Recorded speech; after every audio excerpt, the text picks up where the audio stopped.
Sa isang liblib at mahirap na nayon, nakatira ang isang lalaking nagngangalang Pedro.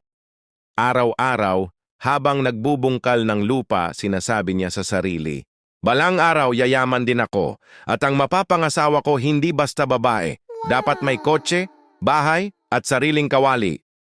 Isang tanghaling tapat may dumating na tsismosa sa kanilang nayon. "Pedro, Pedro, may paligsahan daw sa kabilang bayan," sigaw ng Ale. "Anong paligsahan?" tanong ni Pedro. "Palakihan ng Junjun," sagot ng Ale. "Ha?" napalunok si Pedro.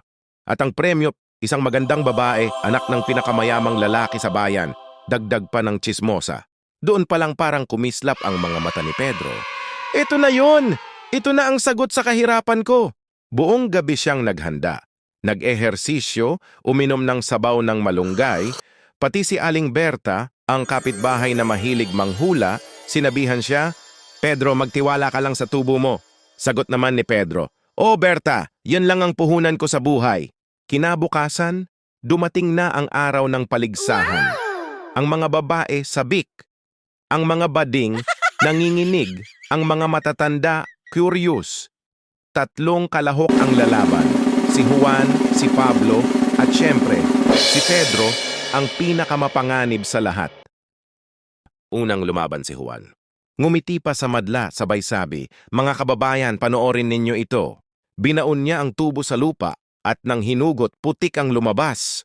Nagsigawan ang mga tao. "Grabe, lalim nun ah, mayaman sa mineral," sabi ng matandang lalaki.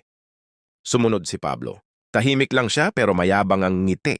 Binaon ang tubo, sabay hugot, buhangin ang lumabas. Nagtilian ang mga bading, "Ay sosyal, may buhangin, parang Boracay."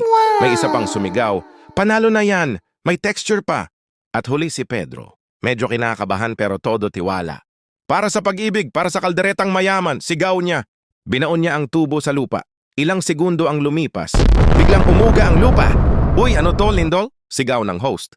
Pagkahugot ni Pedro, sumama ang demonyo. Siya ang idinakilang panalo ng paligsahan. Kinabukasan, kinasal sila ng magandang babae. Pero sa reception, biglang sumulpot ulit ang demonyo. Hindi raw siya inimbita. Sabi ni Pedro, "Pasensya ka na pre, walang upuan para sa'yo. Tagapaghugas ka muna ng plato."